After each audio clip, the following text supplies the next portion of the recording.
আসসালামু আলাইকুম। ফ্রিজের মধ্যে আদা রাখলে শক্ত হবে না, এরকম টিপস দেবো। ভালো লাগলে লাইক দিবেন। বেশি শক্ত হয়ে গেলে আদা বের করে তরকারির মধ্যে দেওয়া যায় না।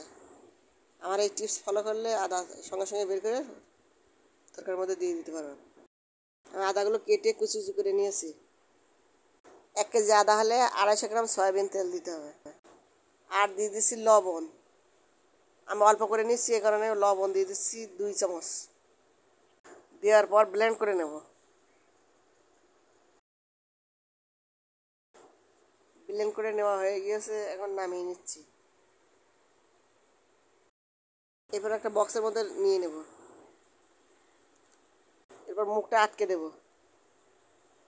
মুখটা আটকে তারপর ফ্রিজে ডিপে রেখে দেবো। এখন ঢেকে ফ্রিজে রেখে দেবো। এরপর আপনি বের করে তরকারির মধ্যে ব্যবহার করতে পারবেন। এখন আমি ঝুরি ভাজা বানানো দেখাচ্ছি। 1 কাপ পরিমাণে বেসন নিয়েছি।